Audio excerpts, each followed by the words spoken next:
E nós estamos de volta com Boa Noite, Elias Neto, aqui pela TV Cidade Verde. Muito agradecido pela sua audiência em todo o estado de Mato Grosso.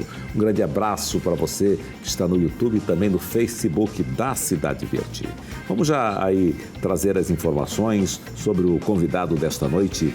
Em julho, a medicina se une para alertar sobre o câncer de cabeça e pescoço.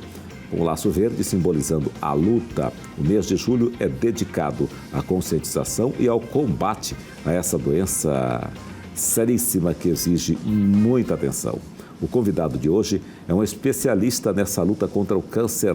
Por isso a gente diz boa noite, Gabriel Zanardo, médico oncologista clínico. Boa noite. Boa noite, Elias. Boa noite a todos os espectadores. Tudo bem? E como é que está essa luta contra o câncer de cabeça, de pescoço? Esse mês, muitas programações, mês de julho, muito trabalho para conscientizar a população? Sempre a gente tem esse trabalho de conscientizar, não só em julho, né? Acho que cada mês agora a sociedade como um todo colocou uma cor que simboliza a luta contra um determinado tipo de câncer. Isso é muito bacana para a gente ver esse trabalho, que começou como um trabalho de formiguinha, né? Você vem trabalhando, trazendo informação, tentando desmistificar a palavra câncer, que muitas pessoas têm medo de se tocar, de se cuidar, de ir ao médico, de conversar com o médico sobre aquilo que está sentindo, com medo de descobrir o câncer. E, na verdade, a gente tem que trabalhar justamente o contrário, né? Para qualquer alteração que chama a atenção, e conversar com o médico, porque se for um câncer, já descobrir logo e já começar o tratamento logo e ter uma chance de cura maior, né? Então, ainda existe aquela cultura da pessoa que diz que quem procura acha? Muito. Nossa Senhora. A cultura de quem procura acha, de que se falar o câncer pode ter o câncer por falar. Tem gente que chama aquela doença ruim, CA. Parece aquela doença inominável, daquela que não podemos falar sobre. Tem ainda quem especula que se mexer piora. Então, aquela lesão, se eu biopsiar, se eu for lá e mexer, vai zangar. Vai zangar. E vai piorar. E, na verdade, não. Isso são culturas, porque sempre se deixou para muito tarde, né? Sim. Então, assim, se a gente for esperar para ter sintomas pelo câncer, normalmente a doença é muito mais avançada. Sim. E aí, a hora que você faz a biópsia de uma doença avançada, não é porque a biópsia piorou, é porque a doença já estava avançada a um ponto. Numa situação. E aí ela começa a ficar irreversível, mas não que a biópsia trouxe agravamento para aquela doença. E acontece às vezes que a pessoa descobre o câncer e daí há 20 dias. Eu tive uma pessoa da família, um cunhado, que morreu assim. Ele descobriu, começou a ter um sangramento muito forte, né? E ele tinha um câncer numa região lá do estômago bem complicado. Ele descobriu e 21 dias ele faleceu. Aí vem aquela conversa e coisa e tal. Não, ele já estava assim muito avançado, né? Sim, essas são histórias peculiares, né? Eu passei por isso muito próximo. Meu pai foi assim, meu pai morreu com 3 meses do diagnóstico de um câncer de pulmão.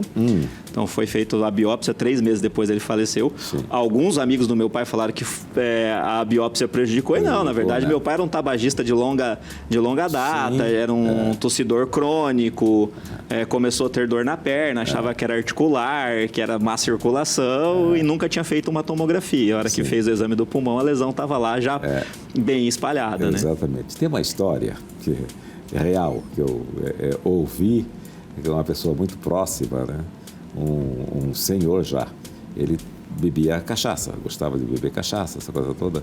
E a mãe dele já estava no leito, né? Muito doente e poderia falecer a qualquer instante. Aí ele fez uma promessa: se a minha mãe falecer, eu paro de beber cachaça. E ele parou. Ele parou e aí se começou a sentir alguns sintomas, foi ao médico, tinha câncer, né? Aí o irmão dele disse: por que parou de beber? Tá vendo? A cachaça seria o santo remédio. A cachaça estava protegendo ele. Estava protegendo, exatamente. E não contabiliza o tanto de agressão que o álcool fez durante a vida esse tempo todo. Não é mesmo? Quais são os sintomas que indicam que a pessoa vem a ter ou está com um câncer no cérebro, um câncer no pescoço? Só para localizar um pouco, Elias, assim, o câncer de cabeça e pescoço, é tudo que está envolvido do cérebro para baixo e do pescoço para cima. Sim. O câncer de cérebro é uma outra entidade, mais particular, com outros fatores de risco. E o câncer de cabeça e pescoço é mais relacionado a lábio, cavidade oral, nasofaringe, orofaringe, cordas vocais, laringe, seios paranasais, tireoide ou tumores da pele nessa região da face e do pescoço.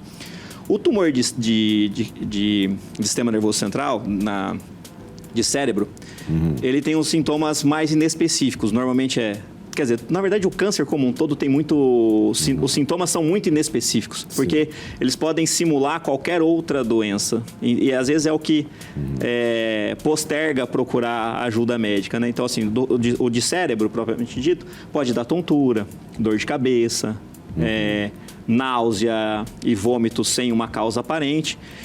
E assim, é frequente que a população tenha dor de cabeça. Não significa que ter dor de cabeça é ter câncer. Mas assim, se a dor de cabeça que mudou as características, se é uma dor de cabeça diferente da que tinha, ou se nunca teve dor de cabeça e começou a ter, não significa que tem câncer. Mas seria bom discutir isso com um profissional da saúde. Sim. E o câncer de cabeça e pescoço, ele se confunde muito mais porque ele está envolvido com toda a parte respiratória e a parte alimentar. Sim. Então, assim, os sintomas são caroço no pescoço, às vezes uma dor de garganta bacteriana ou viral pode dar um carocinho no pescoço. Então, isso se confunde. Rouquidão, dor para engolir, manchas na mucosa da boca, feridas no lábio ou na boca que não cicatrizam. Então, tudo, assim, como eu disse, os sinais e sintomas são inespecíficos. Mas aquela dor de garganta que não passa com mais de 15 dias, uma ferida na boca que não cicatriza num tempo hábil ali de 7 dias. Ferida é uma afta, por exemplo. Isso, afta, ou lesões de canto de lábio. De lábios. Exato, lesão na língua. Mas normalmente são muito parecidos com afta. Mas aquela lesão que não cicatriza, que não melhora, volto a dizer, reforçar, não significa que seja um câncer. Sim. Mas ela precisa ser observada de uma forma diferente. Perfeito. Tá. Tocando na boca, tocando nos lábios, você vai encontrar alguma coisa? Pode sentir algumas nodulações, sim. Nódulo seria algo... Como se fosse uma bolinha. Uma bolinha. E no pescoço, os caroços são normalmente como uma íngua. Aquela íngua debaixo do braço, isso a gente chama tecnicamente de linfonodo. Mas nada mais é que a íngua mesmo. Fala o gânglio também? Isso, o gânglio, exatamente. Então, o gânglio é aumentado, íngua sem ter uma causa aparente, ou uma íngua, que não diminua de tamanho, essa precisa conversar com o médico, ver se não precisa fazer algum exame mais aprofundado, porque às vezes é uma infecção um pouco mais difícil de tratar e que precisa ser tratada de uma forma mais direcionada e não necessariamente o câncer, mas pelo menos excluiu o fato de ser câncer, né? Por que diziam assim que era importante, às vezes, você perceber o gânglio, a íngua, aquela coisa toda, que diz que era uma defesa do corpo e tal? Isso é folclore? Não, a íngua é uma defesa do corpo. Todos os linfonodos, ele é o sistema como se for, eu costumo dizer para os pacientes que é como se fosse o pit stop. Eu tenho uma infecção viral de via aérea superior. O primeiro pit stop que a infecção vai fazer antes dela conseguir cair na corrente sanguínea é a amígdala. A amígdala nada mais é do que um linfonodo. Então, ela inflama tentando combater aquela infecção. Sim. Se passar dali, aí pode ir para a corrente sanguínea e dar alguma infecção um pouco mais grave, com algumas outras medidas.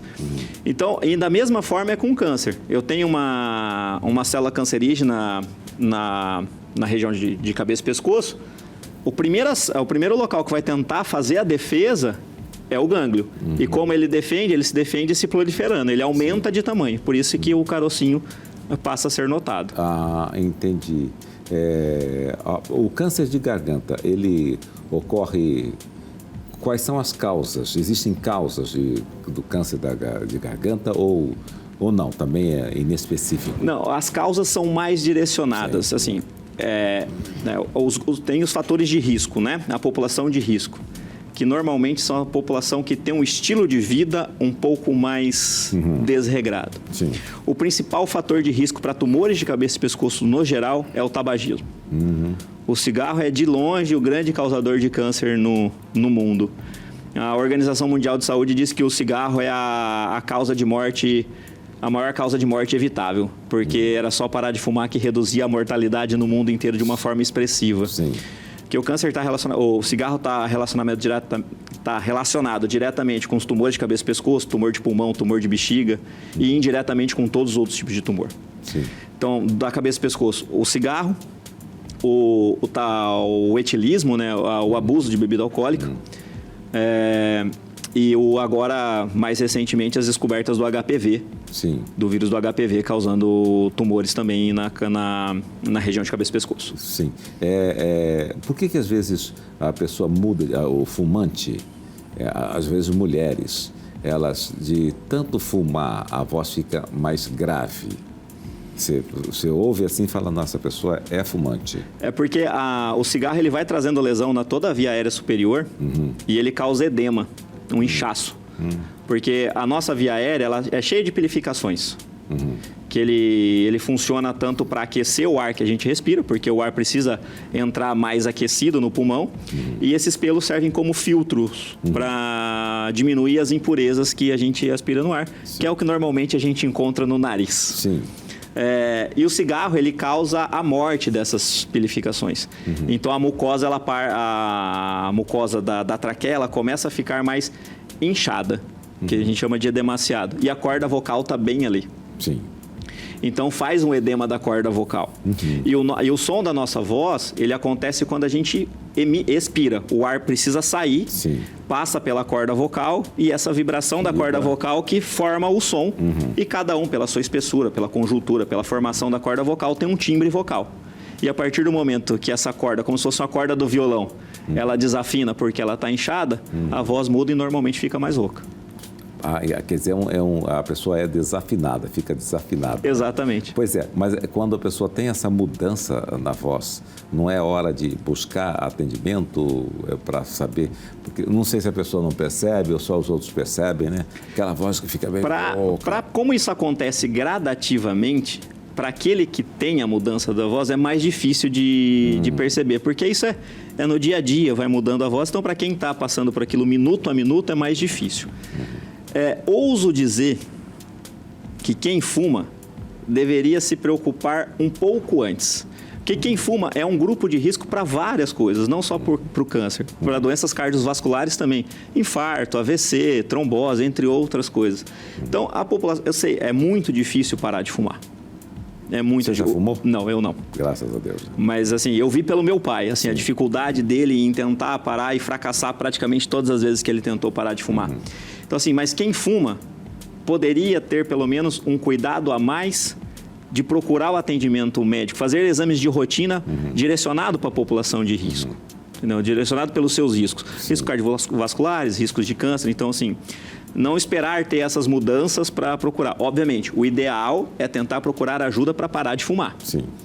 Mas se isso não for possível, pelo menos que procure um médico regularmente para fazer os exames direcionados para o grupo de risco. Sim. Nós tivemos casos famosos, por exemplo, com Zezé de Camargo, né? Ele teve um problema nas cordas vocais, parece que surgiu um tumor bem no meio, que dividiu as cordas vocais dele, algo nesse sentido. A posição da voz também pode levar a um calo e depois chegar à situação de criar um tumor? Não, normalmente o calo ele não vai virar, porque o calo é como se fosse uma agressão, igual o sapato no dedo do pé, causando aquele trauma. E o calo da corda vocal é um trauma causado pela utilização demasiada da voz. Mas ele é muito difícil que isso se torne um câncer. Para se tornar um câncer, precisa de alterações na própria genética da célula, que é o que as substâncias tóxicas do cigarro acaba fazendo. Ele é absorvido e aquilo traz mutações genéticas na célula que acabam proliferando nas células tumorais. Sim. Além do cigarro, quais os outros hábitos que a pessoa deveria deixar? E quais os hábitos que a pessoa deveria adquirir para evitar o câncer? Pensando no câncer como um todo, agora ficou... a gente já trabalhava isso no nosso dia a dia, mas agora acabou ficando mais evidente. Um estudo recente que saiu e foi discutido agora no Congresso norte-americano, atividade física. Sim. A atividade física trouxe um impacto não vou dizer surpreendente, porque nós da área médica sempre já acreditou nisso, mas para a população em geral foi surpreendente. Porque a atividade física mostrou redução do risco de câncer. Ela mostrou para quem tem o câncer, quem faz atividade física tolera melhor o tratamento. Para aquele que tem uma doença mais avançada, o risco da doença voltar diminui pela atividade física. Então, assim, e vive mais. O grupo que comparou quem fez atividade física com quem não fez atividade física em tratamento do câncer, quem fez atividade física viveu mais. Então, além de ser preventivo, ele é terapêutico. Sim. Ele é como se fosse um remédio. Então, assim, se eu pudesse escolher algo... esse é o remédio que você precisa tomar para você viver melhor e diminuir a chance. Obviamente, a gente não tem nada até o momento que zere a chance de ter câncer. Mas se pudesse, é a atividade física. Sim. A atividade física... Existe uma atividade física mais indicada que outra? O ideal é a musculação alternada com a atividade aeróbica. É o conjunto dos dois. E a idade também influencia ou não? Isso desde muito jovem já tem que seguir essa linha? Quanto mais cedo começar a prática de atividade física e hábito de vida saudável, maior é o benefício que isso vai trazer ao longo da vida. Sim. Inclusive existem já algumas terapias, algumas linhas que a pessoa indica já exatamente a atividade que a pessoa deve prosseguir, né? Sim. Existe uma academia que eu vi os vídeos, foi na França, né? Que era uma academia de karatê, em que os atletas, os praticantes do karatê eram todas pessoas com câncer, que era uma terapia justamente para ajudar no combate ao câncer. É interessante. E muitos que começaram a fazer a arte marcial depois que contraíram o câncer. Os vídeos que eu vi eram maravilhosos, eles desenvolveram muito bem, que é uma arte um pouco complexa, né? Sim. Mas eles desenvolveram muito bem e o resultado foi muito positivo com a maioria, né? Agora, assim, a pessoa que não tem condições de ir para a academia, a caminhada vai ajudar isso? Qualquer atividade física, sair do sedentarismo já é um grande passo para reduzir o risco. Sim. E hoje existem outras ferramentas, né? Nós temos a caminhada num parque, existem várias cidades aqui em Cuiabá também tem aquelas academias em praças públicas que podem ser utilizadas. Então, o importante é que faça atividade física. Se não der para fazer a musculação na academia, que não dê para fazer uma atividade física monitorada com o personal, que faça uma caminhada, deixe de ser sedentário, se alimente melhor, deixe o hábito de fumar, se assim for possível, consuma menos álcool, evite alimentos embutidos como salame, presunto, esse tipo de alimentos, salsicha, enlatados. Procure os alimentos mais naturais para que a gente consiga ter não só a atividade física como um todo, mas um hábito de vida saudável, uma vida mais saudável.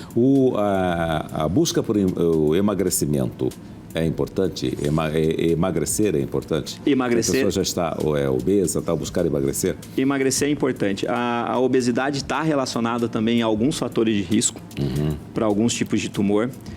A obesidade está documentada como aumento de recidiva para quem teve câncer de mama. Para quem teve tratamento de câncer de mama, a obesidade aumentou o risco da doença voltar.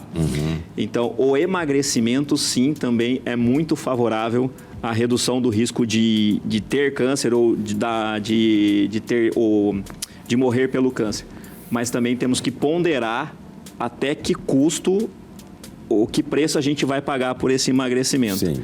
Não vejo muito sentido algumas reposições hormonais feitas de forma desenfreadas com o intuito de ter um corpo mais bonito. Sim. Porque você vai ter o fenótipo bonito, o corpo vai estar bonito por dentro, mas necessariamente não por fora. Por fora, né? E por dentro não necessariamente vai estar tudo muito ajustado, porque você acabou utilizando de ferramentas inadequadas, exatamente. Né? A pessoa perde mais, perde também a gordura, mas perde também massa magra, né? E aí é uma situação complicadíssima. Exatamente. Né? Perde o equilíbrio do organismo. Perde o equilíbrio do organismo, né? Perde toda a harmonia. Eu tenho um amigo que ele é super engraçado. Ele tem uma receita para emagrecer. Segundo ele, café e limão. Acho que é uma coisa maravilhosa. Café e limão. Você chega assim, 5 hectares de plantação de café e limão, vai lá na enxada. E café dá trabalho. A gente quer, olha, resolve mesmo, né? Se você conseguir chegar no final dessa empreitada aí. Muito bem. O câncer nessa região, ele é mais agressivo? Ele costuma ser mais agressivo porque ele, como eu disse, os sintomas são muito inespecíficos. Sim. Então, mas quando ele é descoberto no início, a taxa de cura, independente da topografia, é em torno de 90% do paciente ficar curado para o resto da vida e não ter mais problemas com essa doença. Sim. Mas por isso que é importante entender o organismo, entender as diferenças que acontecem e sentir aquilo que está diferente para conseguir procurar a ajuda de um médico e fazer o diagnóstico mais rápido. São quantos tipos de cânceres que acometem essa região? Essa aí são essa muitos. Pergunta são várias, porque assim, a gente vai dividindo toda, só na cavidade oral, por exemplo, tem o lábio, tem a mucosa jugal, que é a bochecha por dentro, tem a língua, aí você vai um pouquinho mais para trás, aí a língua é dividida em base da língua, aí tem orofaringe, nasofaringe, seios paranasais, que normalmente a gente conhece eles mais por conta das sinusites da vida, laringe, supraglótica, infraglótica, tem os tumores de tireoide, tumor de pele, tumor ocular, então são várias lesões que a sociedade como um todo historicamente concentrou nessa região chamada cabeça e pescoço, porque delimita uma área onde a cirurgia precisa ser muito específica para essa área, o tratamento, porque envolve muitos órgãos nobres, né, na hora que você vai pensar em tratar. Sim. Eu tive um colega que ele teve câncer no pé da língua. E aí teve que fazer uma cirurgia que a língua ficou pela metade. Aí ele perdeu um pouco a fala, né? Mas foi até um certo tempo e retornou. Quando retornou, aí não teve mais solução, né? Sim. Ele partiu, era bem jovem, né? Esse tipo de câncer de garganta, por exemplo, ele surge mais em pessoas adultas ou não? Não tem especificamente idade? Não tem idade para que o tumor surja. Normalmente são pacientes adultos, é mais difícil em crianças, então em adultos. Adulto jovem começou a ter mais esses tumores por conta do HPV, mas normalmente, se a gente for pensar que o maior fator causal é o cigarro, precisa de uma exposição maior ao agente causador, que seria o cigarro. Então, normalmente, numa população um pouco mais perto da terceira idade, ali, findando 60, a partir dos 50, 60 anos, porque é a população que teve aquela exposição ao cigarro desde muito jovem, né? A terceira idade começa quando? Normalmente, a terceira idade era considerada a partir dos 60. Dos 60. Perfeitamente. E a melhor idade? A melhor idade, assim, a definição exata eu não sei, Elias. Mas para mim a melhor idade é aquela que a gente está vivendo desde que a gente consiga viver ela bem. A minha mãe, antes de falecer, uns meses antes, minha mãe faleceu muito rápido, é uma pessoa super forte, né? Mas ela teve uma coisa, um AVC e faleceu, né? Mas uns meses antes eu fui visitar ela, ela falou assim: olha, Neto, eu quero encontrar esse sujeito que inventou essa coisa de melhor idade, vou enfiar a mão na cara dele.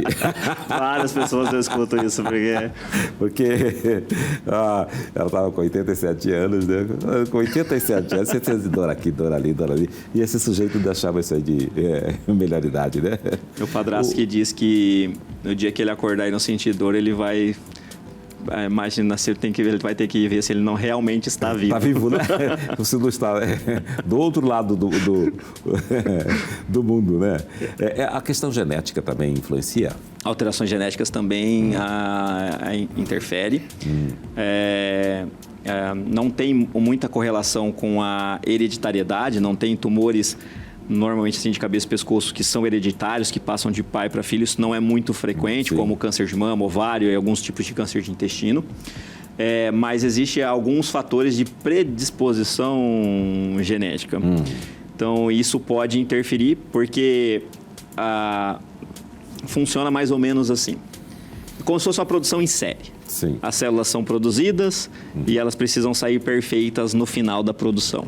E a gente tem vários pontos cruciais que conseguem identificar as alterações celulares e descartar aquelas células que têm alteração para que ela não consiga seguir o desenvolvimento e se transformar num câncer. Então, um paciente que fuma, ele faz agressões várias na célula, então aquela produção em série dele começa a ficar comprometida porque ele tem muita célula entrando defeituosa, digamos assim, e poucos aparatos para descartar essas células. E isso acontece em alguns casos, mesmo que o paciente não fume, que ele pode ter alguma predisposição genética, que esses genes que deveriam identificar essas células não conseguem identificar, e essa célula acaba passando, entre aspas, desapercebida e formar um tumor lá na frente. Bebidas como, por exemplo, o uísque, proporcionam mais ou não? As bebidas destiladas? Não, o álcool é o agente agressor. Se ele é fermentado, se ele é destilado, isso não importa. E um estudo recente agora também, discutido nesse congresso norte-americano, para a oncologia. Quero deixar bem claro que para a oncologia não existem níveis seguros do consumo de álcool. Sim. Então, qualquer consumo de álcool para a oncologia é um fator de risco para desenvolver câncer. Sim. Até um vinhozinho no fim de semana? Para a oncologia, sim. Mas daí a gente vai entrar em outras celeumas, do fator protetor dos flavonoides da uva. Dizem que o vinho... Para proteção do cardiovascular, exatamente. É uma bebida quase santa, né? Isso, então a gente vai começar... A gente vai entrar em outra celeuma. Tanto o homem quanto a mulher, o nível de incidência é o mesmo, ou o homem está mais suscetível, ou a mulher, ou coisa, não tem nada a ver? No câncer de cabeça e pescoço, a incidência é muito parecida. É muito parecida. A gente tem em torno aí 40 mil casos novos por ano, pela estimativa do INCA. No Brasil? No Brasil, no Brasil. E vai dar aí mais ou menos 20 mil para cada lado. Se der de diferença, é pouca coisa. Dentro da margem. Exatamente. Dentro da margem de erro. Exatamente. Né? E Mato Grosso, como é que esses números se encontram? Você tem ideia? Mato Grosso, não vou, de cabeça agora, Elias, eu vou faltar com essa informação. É perceptível um aumento de casos? Não. O Mato Grosso mantém bem na média Brasil mesmo, assim. Não vi nenhum aumento de casos, não vimos nenhum aumento de casos mais evidente nesses últimos anos. E a questão do câncer de pele, especificamente no rosto, é muito forte aqui no nosso estado devido à incidência do sol. Do sol, né? Os tumores de pele, ele tem uma outra particularidade. A gente divide, obviamente existem mais, mas são 3 grandes grupos, né? São os tumores de pele como o carcinoma epidermoide, o carcinoma basocelular e o melanoma. O melanoma é o câncer de pele o mais agressivo. Esse a gente... Como é que é o melanoma? O melanoma, ele é uma alteração das células que produzem a melanina. Então, normalmente é uma lesão mais escurecida na pele. Sim. Uma lesão com formato irregular, com uma cor não tão padronizada. Às vezes ele tem mais de uma cor na estrutura dela. Essa é uma lesão de pele mais agressiva. É um tumor que merece um cuidado mais de perto. E esse entra na estatística como um tumor de alta letalidade. Os tumores o carcinoma epidermoide e o carcinoma basocelular de pele, que são outras entidades, esses a gente costuma dizer que ele nem entra na estatística. Existem tantos casos, mas normalmente são casos tão simples de resolver, que normalmente uma cirurgia mais simples resolve, que não precisa de tratamento complementar. Então, a ressecção dessa lesão acaba resolvendo.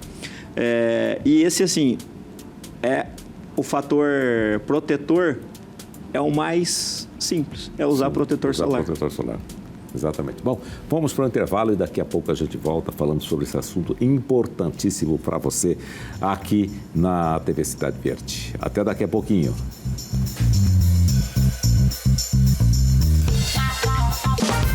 E nós estamos de volta com o Boa Noite, Elias Neto. Estamos falando sobre câncer, cabeça-pescoço, aqui com o Dr. Gabriel Zanardo. Esse Zanardo vem de onde? Você é daqui de Gabá? Não, eu sou paranaense. Você é paranaense. Sou paranaense. Eu perguntei anteriormente sobre o câncer de pele, é que eu vivi essa experiência. Parecia um cravo, bem aqui, e aí era irregular, e era escuro e parecia um cravo. A moça do camarim, à época, tentou tirar o cravo não saiu. A minha mulher disse, vai ver, isso aí tá estranho. Minha mulher é bióloga. Aí eu fui ver, era. Aí tirou, tal, fez biópsia, deu, tal, tirou essa coisa toda. 5 anos depois retornou. Só que aí retornou numa situação bem diferente. O médico teve que fazer uma cirurgia diferenciada para eliminar, doutor Pacola, para eliminar e fazer um enxerto. Tanto é que eu tenho um corte aqui. Entendi. Fazer um enxerto. E ele me disse o seguinte, Evora, esse é o tipo do câncer que não mata, mas aleja. Porque dependendo da localização, a gente não tem o que a gente chama de margem. Porque eu preciso tirar a lesão com uma margem de segurança. Ou seja, precisa vir tecido sadio naquela peça retirada para eu ter certeza que não ficou doença para trás. Certo. E na região da face a gente tem locais que eu não permite essa margem. E aí começa a ter que tirar a mais e ter que rodar retalho de outras partes para conseguir trazer a conformação do rosto, né? Do rosto, né? Porque às vezes o que a gente não quer é mutilar o paciente. Né? Exatamente, perfeitamente. E é mito dizer que a pessoa com pele escura ela está menos suscetível ou não tem nada a ver? É uma história assim... Aqui, assim, aqui no Brasil ainda é cada vez menos, né? Nós somos tão miscigenados que a gente não consegue identificar mais a população caucasiana, dos afrodescendentes, né? A população afrodescendente, ela tem algumas particularidades, sim. Tem alguns locais, tem alguns tipos de tumores que são mais suscetíveis na população afrodescendente, sim. Principalmente o câncer de mama tem uma história mais ascendente na população afrodescendente, mas acaba sendo quase um fator de protetor e diminui um pouco a incidência do câncer de pele. Você é especialista em pescoço, cabeça ou não? Você trabalha com... Não, eu sou oncologista clínico e nós como oncologistas clínicos, pelo menos lá da clínica, todos nós trabalhamos com todos os tipos de tumores sólidos. Sim. O que seria de Mato Grosso sem o Hospital de Câncer? Eu acho que de Mato Grosso não só sem o Hospital do Câncer, né? Nós temos 3, acho que centros de referências do SUS aqui em Cuiabá, que é o Hospital do Câncer, a Santa Casa e o ITC, que é ligado ao Hospital Geral. E nós conseguimos, nesses 3 serviços, as duras penas, servir a população matogrossense. E aí eu vou... A modéstia, as favas, acho que a gente consegue servir com excelência, com qualidade, né? E excelência. Nós temos a excelência está em Mato Grosso, né? A gente não precisa mais. Teve uma época que diziam, olha, você pega o Dr. Boing, que era entrar no avião e parar lá em São Paulo. Não há mais essa necessidade. Nós temos respostas aqui. Né? O que às vezes a gente falta um pouco, e isso é uma opinião minha e pode várias pessoas não concordarem, o matogrossense olhar um pouco mais para o Mato Grosso. A gente vê muitas campanhas de arrecadação, principalmente no interior, arrecadando fundos para ajudar a instituição XYZ, que é fora do estado. Sim. E a gente não vê, talvez, o mesmo empenho para ajudar as instituições que estão aqui dentro. A gente não percebe o buraco que está na nossa frente. Exatamente. Né? Podemos cair nesse buraco, né? Às vezes às vezes se conseguisse olhar com o mesmo olhar para cá, talvez a gente conseguiria oferecer um tratamento tão adequado quando os outros hospitais conseguem fornecer fora daqui. E você falou uma coisa aí que me preocupou um tanto quanto. Você tem, além do Hospital de Câncer, aí tem mais três instituições. Somos 3. O Hospital do Câncer, até o momento a Santa Casa e lá o Hospital Geral. Né? Porém, a Santa Casa está numa situação complicadíssima, né? Sem ela, nós vamos ter aí um vazio. O que você pensa disso? Essa é uma discussão complexa, não tem fundo eleitoral e político nenhum, mas alguém vai ter que olhar por esses pacientes. Sim, exatamente. Porque eu não sei dimensionar quantos pacientes temos hoje em tratamento na Santa Casa e se os outros serviços serão capazes de acolher esses pacientes, mas alguém vai ter que olhar por eles. O falecimento da Preta Gil chama mais a atenção da população para ir mais ao médico, que inclusive quando ela prestou, acho que um grande serviço à população brasileira, quando ela começou a comentar, a falar, mostrar os sintomas que ela estava sentindo, né? E muitas vezes os artistas são acometidos, mas eles não falam, né? E ela botou para fora, né? Isso é importante, ajuda no combate à doença? Eu acho isso muito importante, principalmente quando é uma pessoa que tem notoriedade que está falando. Ela tem um público dela. Sim. Ela tem os fãs. E fora isso, ela é uma pessoa pública. Então, assim, ela é uma formadora de opinião. E ela conseguiu utilizar isso muito bem. Quando ela começa a falar que ela deixou passar desapercebida algumas alterações que ela via, sim, mas que ela não deu a atenção devida àquela situação, principalmente quanto à alteração do formato das fezes. Formato de fita, né? As fezes saem mais fininhas do que deveriam sair. Então, quando ela fala isso, com certeza, em alguma casa, ela ligou o alerta e falou: acho que minhas fezes estão assim, eu preciso ver. Perfeito. Então, acho que isso é importante.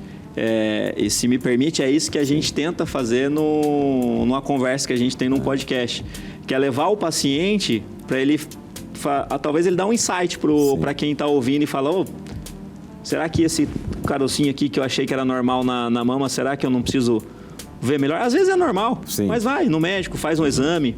Se for preciso biopsia e confirma que não é nada, ou faz o diagnóstico precoce, trata e cura. Sim. Os homens estão perdendo o preconceito com relação ao câncer de próstata? Tem melhorado bastante. Né? Melhorou muito, porque acho que essa geração mais nova do homem começou a se preocupar mais com a saúde, né? Sim. Eu vejo, assim, pelo menos eu via pelo meu pai que a questão dele era mais produzir, sustentar e ser o varão, o seu forte, exatamente. Forte. E a gente vê que até tem seu valor, mas a gente vê que até chega num momento que aquilo é uma barreira. Exatamente, para fazer os exames que precisam ser feitos. Exato. Principalmente em relação ao câncer de próstata, né? Que a gente fala do toque retal, que parece um tabu. Um tabu imenso. Imenso. E aí fala assim: mas vou ter o toque retal. Poxa, a gente for pegar uma mulher que vai no ginecologista, que tem que ficar numa posição desagradável, que é a posição ginecológica, faz exame especular, colhe material, faz ultrassom transvaginal. Sim. Então, assim, por desconfortos, todos passamos. Mas é o peso. Sim. Você tem que colocar na balança se esse desconforto é tão grande que vai te impedir de fazer um diagnóstico de uma doença precoce que pode te matar. Exatamente. Né? Há um caso de um pastor que ele não gostava, não fazia exame do toque, ele fazia só o PSA. Mas me parece que o PSA não atinge a todos ou atinge a todos. Né? Não. Aí, quando ele começou a sentir algo, o médico falou: você tem que fazer. Daí ele não queria. Quando fez, foi assim em cima da hora. Ele passou por cirurgia, por uma situação e quase que perdeu a vida. né? Eu conheci um rapaz que era até meu vizinho lá em Chapada, que eu conheci, ele tinha 49 anos. Com 51 ele morreu com câncer de próstata. Nunca tinha ido. Isso não é infrequente ainda. E muitos acreditam que eu faço o PSA está normal. O PSA é uma proteína que o organismo produz. Sim. E ele está relacionado com a estrutura da próstata. Então, assim, eu posso ter elevação do PSA e não ter o câncer de próstata, como prostatite, infecção da próstata, próprio trauma, andar a cavalo, andar de moto, ter relação sexual aumenta o PSA. Obviamente em níveis menores, mas nem toda elevação do PSA faz o diagnóstico de câncer. Mas, pelo contrário, do outro lado, eu tenho muitos cânceres de próstata que não alteram o PSA. E normalmente esses são os tumores mais agressivos. Mais perigosos. Exatamente. Mais perigosos. Você tem um trabalho de conscientização, você tem também um podcast para cuidar disso aí. E aí você fala de câncer de uma forma geral. A gente tenta trazer a experiência de quem viveu. Sim. O nosso podcast chama Do Outro Lado da Mesa, o câncer por um outro olhar. Sim. Como eu tive meu pai que teve câncer de pulmão e o Juliano, que é meu parceiro de bancada, que a mãe dele teve um câncer de mama, e a gente se colocou do outro lado da mesa, Sim. com as aflições de um familiar com câncer, das angústias do tratamento, do diagnóstico, como que eu vou fazer. Então, a gente conversando, a gente resolveu falar, a gente pode levar isso, a nossa experiência, para as outras pessoas. Sim. Então, a gente convida para o nosso podcast médico que teve câncer, ou médico que teve familiar com câncer, ou pacientes que enfrentaram câncer. Obviamente, a gente não tem só histórias de superação. Sim. Eu perdi meu pai com câncer de pulmão, mas eu aprendi muito com isso. Eu aprendi... com ele, vendo ele, como ele lidou com a situação, como ele enfrentou a situação. Naquela época, com o tratamento era muito ínfimo, muito diferente de agora. Então, a ideia do podcast é trazer a informação, trazer... me fugiu a palavra, mas ideias de superação, de enfrentamento, de como lidar com aquela situação, de como foi feito o diagnóstico. Sim. Falando de uma forma bem didática. Exatamente, mas trazendo uma linguagem menos técnica. Sim. Porque a ideia não é conversar com outro médico, Sim. É que a população entenda. Assim, e aquele que está tratando, que está triste, porque está passando pelo tratamento, entender que é normal. Sim. Que o diagnóstico de câncer abala, deixa triste, mas que tem uma estrutura que está ali à disposição dele para poder ajudá-lo, tentando fazer com que essa jornada contra o câncer seja menos pesada. É crescente o número de cânceres de mama? O câncer de mama vem crescendo cada vez mais. E a gente tem visto cada vez mais a população mais jovem sendo acometida. Ainda não se tem um fator causal para essa mudança, ainda está os estudos ainda em busca do que pode estar causando isso, mas também vem por muito da mudança de vida, né? Sim. Antigamente, as mulheres casavam mais cedo, tinham filho mais cedo. Não estou dizendo que a mulher não pode trabalhar, eu acho que ela deve trabalhar. Mas isso traz algumas alterações hormonais, assim, do fluxo hormonal. Sim. Então, tudo isso pode estar relacionado, como o uso do anticoncepcional, ao fato de não engravidar, ou de ter uma gestação mais tardia do que era outrora. Sim. Então, isso pode estar relacionado ao aumento dessa incidência do câncer na população mais jovem, mas nada confirmado ainda. Muito obrigado pela sua presença aqui. E eu que agradeço o convite. Qualquer coisa é só nos chamar aí, tá bom? Muito obrigado. Parabéns mesmo. pelo trabalho que vem realizando aí. Muito obrigado. A gente fica por aqui. Muitíssimo obrigado pelo seu carinho e sua audiência. Nos vemos sempre aqui na TV Cidade Verde, de segunda a quinta, de 19 às 20 horas. Beijão.